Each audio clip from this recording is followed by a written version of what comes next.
अस्सलाम वालेकुम, कैसे हाल है जी। उम्मीद है सब बढ़िया होंगे।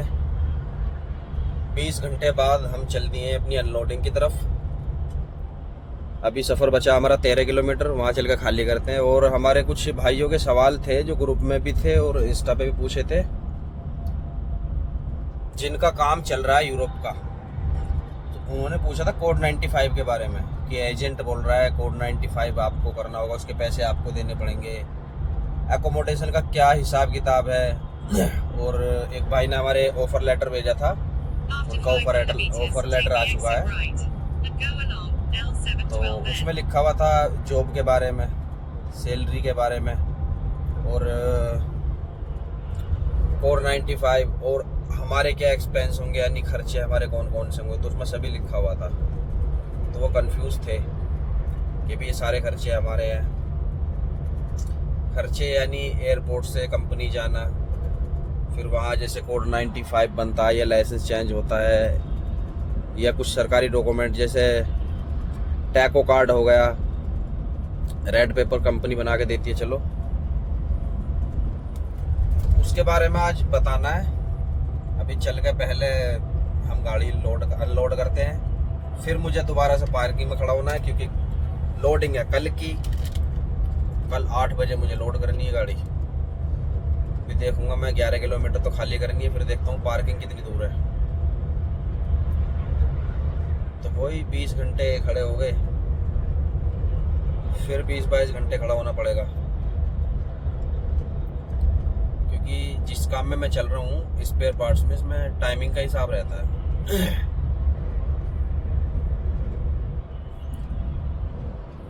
तो जुड़े रहो जी वीडियो में लास्ट तक। और ये मैं अपना बार कोड दे रहा हूँ टेलीग्राम का, इसको स्कैन करके टेलीग्राम ज्वाइन कर लेना क्योंकि उस पर अपना ग्रुप बना हुआ है, सभी बंदे उधर ही जुड़े हुए हैं हमारे। बाकी कुछ पूछना हो आप पूछ सकते हो उसमें। तो मैं ये रुक के पार्किंग में खड़ा होके फिर आपको बताता हूँ। मैं गाड़ी खाली हो जाएगी मेरी, पार्किंग में खड़ा होके फिर वहाँ पे बात करते हैं कोड 95 और यहाँ आने के बाद खर्चा किसका होता है, क्या क्या हिसाब रहता है, उसके सारे खर्चे कंपनी के होते हैं या ड्राइवर के होते हैं। बाकी मौसम बहुत अच्छा हो रहा है, सुबह के 9 बज रहे हैं। 9.5 किलोमीटर हमारे जो है अनलोडिंग लोकेशन है, उस पर पहुँचकर खाली करते हैं गाड़ी।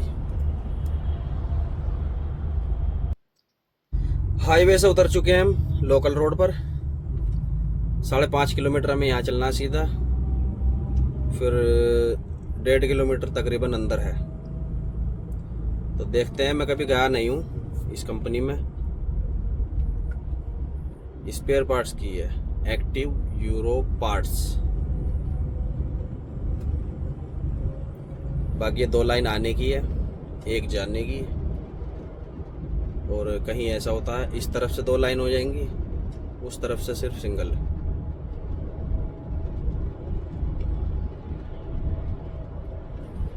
अपनी स्पीड से चलते रहो,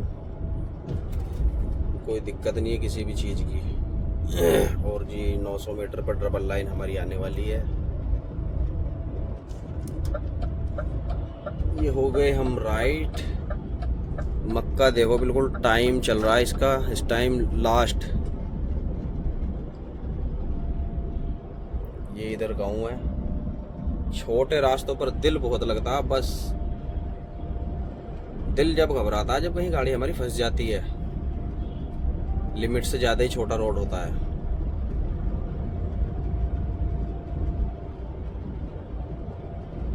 ये तो खैर नहीं, ये तो नॉर्मल ही है, जो अंदर के रोड होते हैं उनकी बात कर रहा हूँ मैं।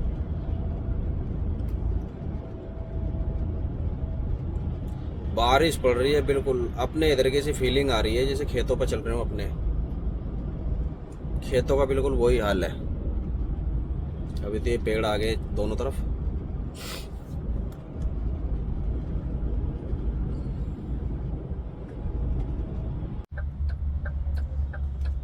अभी चढ़ना है जी हमें फ्लाईओवर के ऊपर। ये कुछ नज़ारा है इधर का। राउंड अबाउट आ गया जी, और यहाँ से हमें लेना है राइट। यहाँ तो अजीब सी फीलिंग आ रही है। 50 की स्पीड, और ये कंपनी बिल्कुल गांव में है जी। सामने देख सकते हैं, ये इधर खेती, आगे भी राउंड अबाउट है। अब ये यार यहाँ पे कंफ्यूज ना हो जाए हम, कंफ्यूज नहीं होंगे। चलो यार, इतने छोटे गांव में कंपनी। घर देखो सामने, ये बिल्कुल एक जैसे घर, कोने में यहाँ खेती। मैं यहाँ कंफ्यूज हूँ, बाकी देखते हैं, जहाँ ले जा रही लोकेशन जाना तो पड़ेगा। ये रोड अभी बने, ये राउंड अबाउट दोनों जो हाईवे को जोड़ रहे हैं। तो भाई हमें चलना है इस हाईवे में। देखो कितना बड़ा हाईवे है। रोड तो सही है, औरों से फिर भी बेहतर है, लेकिन मसला ये है बस, देखो घना जंगल। गांव बहुत खूबसूरत है, बाकी कुछ हो ना हो, सामने से भी गाड़ी आ रही है। इसका तो फिर भी बहुत चौड़ा रोड है गांव का।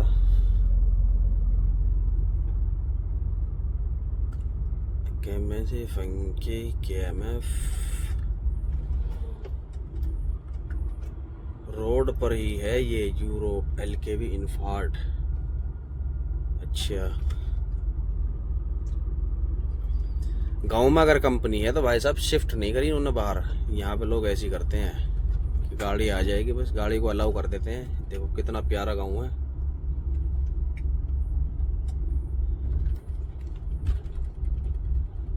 स्पीड है हमारी 30 की। ये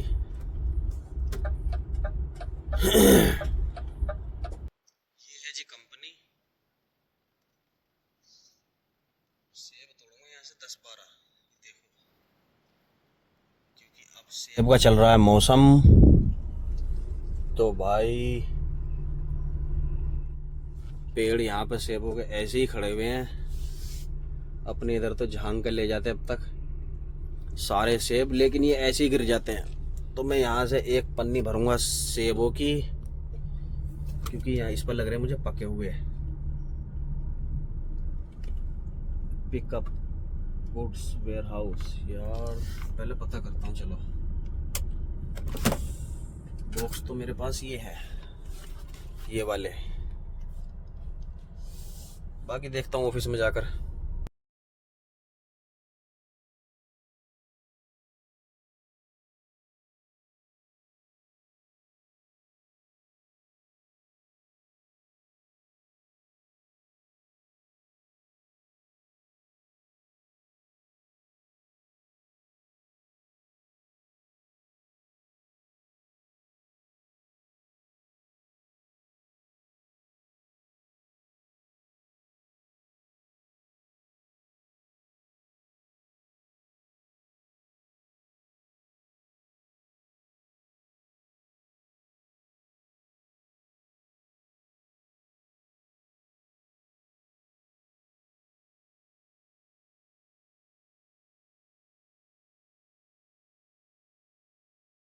माशाल्लाह जी, ये गाड़ी खाली करा तो आज अपने भाई मिले हैं, मसर से है, और इन्होंने ये इधर अंत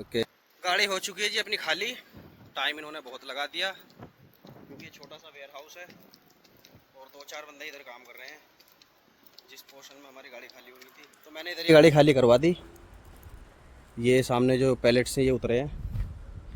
गाड़ी के गेट वगैरह सब चेक करते हैं, ओके है। गेट तो खुले ही नहीं है, खैर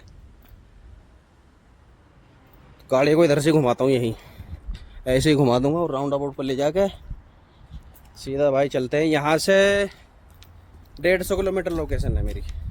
60 किलोमीटर तो मैं चल दिया, 150 किलोमीटर पर जाके मैं खड़ा हो जाऊँगा, क्योंकि मेरी गाड़ी होगी कल लोड।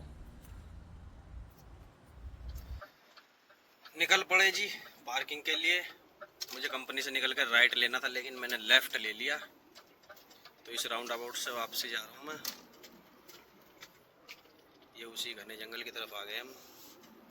मौसम इतना ज़बरदस्त हो रहा है, बस दिल लग रहा है देखते हुए भी। ये घर देखो कितने खूबसूरत घर है, वाइट, ऑरेंज, रेड, येलो। ये छोटा सा पंप है।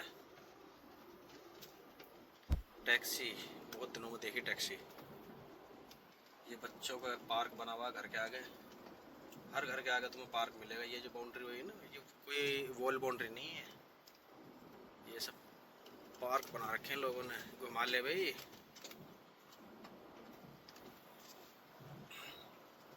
ये रहे आगे रास्ते में खड़ी है 2 गाड़ी, तो हमें उन्हें ओवरटेक करना पड़ेगा, क्योंकि रास्ते छोटे, पार्किंग है नहीं, तो इन्होंने इधर ही खड़ी कर रखी रोड पे ही। अभी ये पहले कंफर्म करेंगे कंपनी का, तब निकलेंगे। इस सिग्नल से मैं लेना लेफ्ट, और ये एक सिटी है, ज़्यादा बड़ी नहीं है। अगर कंपनी होती है ना तो हम सीधे भी जा सकते हैं, क्योंकि आगे कोई साइन बोर्ड नहीं है कि आप नहीं जा सकते। पूरे सिग्नल इस तरह का है, आमने सामने का दोनों खुलता है। गाड़ियों के चक्कर में ये हो गए बंद।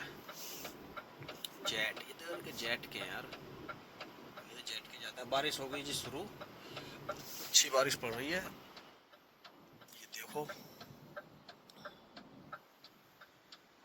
चलो हम तो खड़े हो जाएंगे जाकर आराम से, हमें कोई टेंशन नहीं है, आराम ही आराम है। फ्राइडे के दिन चली 300 350 किलोमीटर, खड़े हो गए। सैटरडे संडे फिर रहे, संडे में चले, फिर चली 60 किलोमीटर, फिर खड़ा हो गया 20 घंटे। मंडे शायद, आज ट्यूसडे है, खड़ा हो जाऊंगा। लोड करनी है, फिर एक को ट्रेलर देना है, लोड करके मुझे एक दूसरी गाड़ी को ट्रेलर देना अपना। फिर देखते हैं कहाँ का टास्क मिलता है।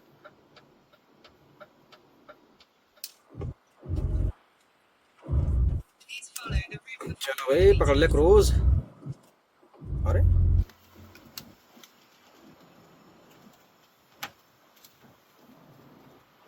लाइट जलाते हैं, आगे भी सिग्नल है लेकिन खुला मिलेगा।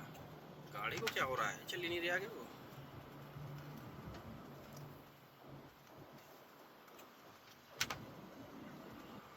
इतना तो वजन नहीं है जितना तो मान रही है। क्रूज कंट्रोल ऑफ हो गया।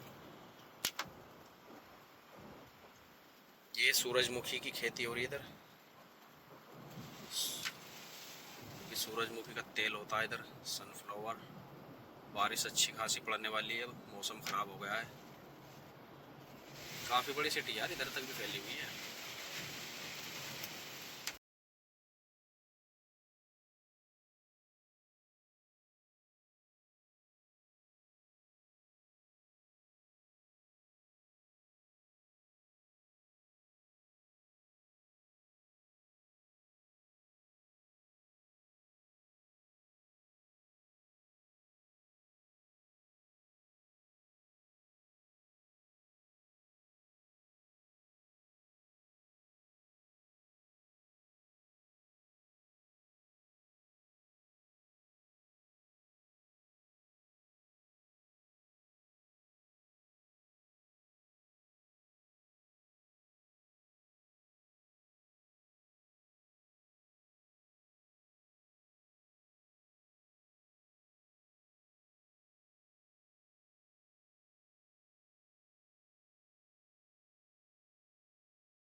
हाँ जी, आ चुके हैं हम पार्किंग में। बहुत टाइम हो गया। और सामने जी अपना ये खेल रहे हैं बच्चे, तो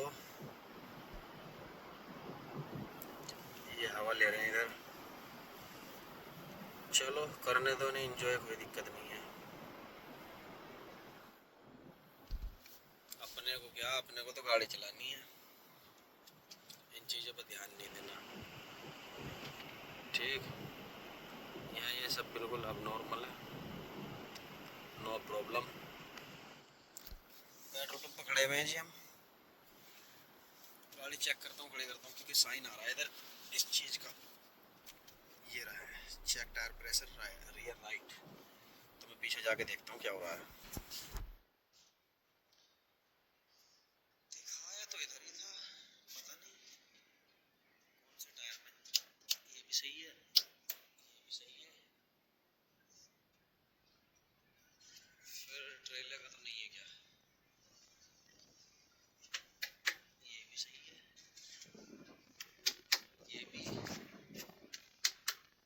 सही है। फिर ये साइन क्यों आ रहा है? पीछे का राइट साइड का बता रहा है।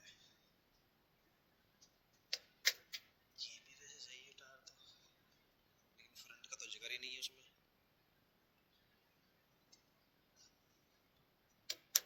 लेफ्ट का तो इसमें तो एक बार निकल गई थी सारी हवा, फिर मैंने भर दी थी खुद ही।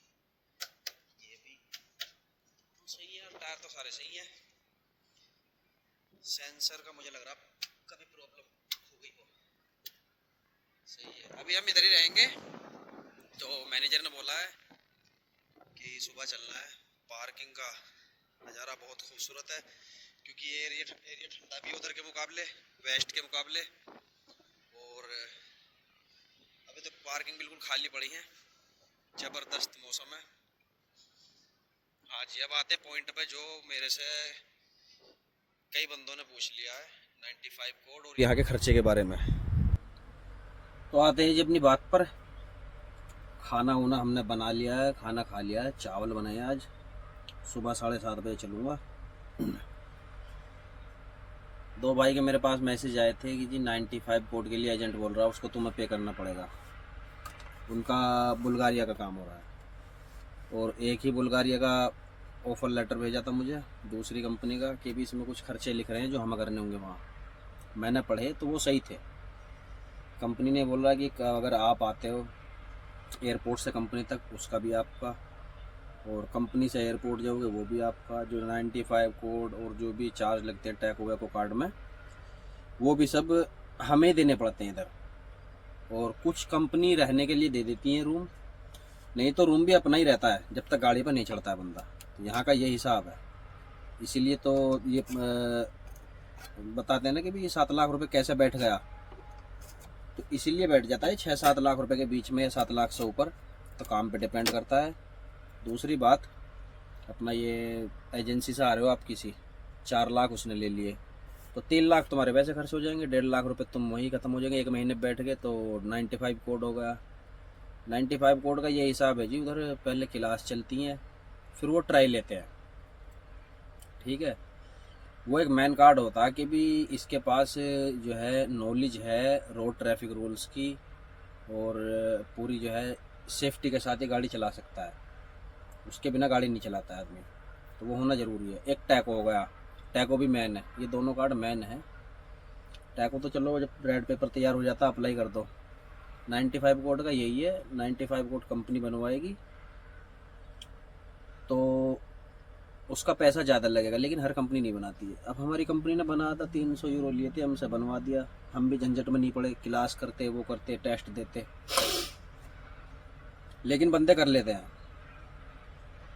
और दूसरी बात, ये टाइम भी बचता है अगर ऐसी बना के दे देती है कंपनी। लेकिन अब अलग अलग हिसाब है। 95 कोड के लाते हुए में थोड़ा ज़्यादा पैसा जा रहा है। 1000 बता रहा था एक आदमी कि भी 1000 यूरो लग रहे हैं 95 कोड करवाने में बाहर से, या अगर सेटिंग से करवाते हैं तो उससे अच्छा अपनी आदमी अपनी उसमें करा ले खुद ही। थोड़ा ध्यान से पढ़ ले, टेस्ट दे दे, बस हो जाएगा काम। तो ये है जी। बाकी जब आदमी गाड़ी पर आ जाएगा, सैलरी स्टार्ट, चाहे वो ट्रेनिंग पे ही क्यों ना हो, सैलरी कंपनी देनी शुरू कर देती है। उसके बाद महीना, 2 महीना, 3 महीना, 4 महीना, कुछ कंपनी ऐसी है 3 महीने में बुलवा लेती हैं, रेस्ट करवाती हैं। तो रेस्ट के दौरान सैलरी नहीं मिलती। अगर कंपनी रूम दे रही है तो रूम में रह सकते हो, नहीं तो रूम भी बाहर लेना पड़ता है। लेकिन हमारी कंपनी का ये है चक्कर, हमारी कंपनी में कोई टाइम नहीं है कि भी तुम महीने में, 2 महीने में तुम्हें आना ही पड़ेगा, आपकी मर्जी, 1 साल काम कर लो। तो ये हिसाब है हमारी कंपनी का। तो डाउट क्लियर हो गए होंगे जी उन दोनों भाइयों के जिन्होंने पूछा था। इसीलिए यहाँ को कम से कम 1-1.5 लाख रुपए लेकर आता है बंदा, जो हमारे पर्सनल एक्सपेंस होते हैं उनके लिए। बाकी अगर किसी कंपनी में रूम नहीं है तो भाई फिर जाहिर सी बात है रूम के जाएंगे। टैक्सी हो गई, टैक्सी का भी ये भी रूम से फिर टैक्सी कंपनी जाना, कंपनी से फिर वो पेपर लेकर कहीं अप्लाई करना, वहाँ जाना है, वहाँ से फिर रूम पे भी आना है। ये तो जब आदमी आ जाता है फिर टैक्सी ना लेकर अपना वो करता है, पब्लिक ट्रांसपोर्ट यूज़ करता है, बस वगैरह या ट्रेन। तो ये था जी। बाकी 95 फोर्ड उसका क्या ये है, और टैको उसकी मैं वीडियो बनाऊंगा एक अलग से। टैको से कैसे ड्राइविंग होती है, क्या होता है, कितना टाइम टेबल का हिसाब रहता है। ठीक है जी, अस्सलाम वालेकुम, अल्लाह हाफिज़। मिलते हैं कल। कल हम जाएंगे, एक पोर्ट है इधर डेनमार्क की तरफ, जो जर्मनी और डेनमार्क से लगा हुआ है ना समुंदर, बस समुंदर बीच में है, जर्मनी और डेनमार्क के। तो मुझे पोर्ट पर छोड़काना अपना वो ट्रेलर, वहाँ से खाली मिलेगा या दूसरा मिलेगा वो वहाँ पर जब पता चलेगा। मान से यहाँ से सामान लेना है, ट्रक का ट्रेलर लोड करके फिर ले जाना मुझे उधर डेनमार्क बॉर्डर के पास, यानी समुद्र पर। वहाँ पे पानी के जहाज़ से जाएगा, या तो जाएगा वो डेनमार्क या जाएगा फिर लिथुआनिया। तो इतना ही था जी हमारा सफ़र आज का। हम खड़े हुए हैं इधर पार्किंग में, गाड़ियाँ आनी शुरू हो गई हैं। हालांकि ये रेस्ट ले रही है, 45 मिनट का जाएंगी। इधर ज़बरदस्त रहता है मौसम। मिलते हैं जी फिर, बाय।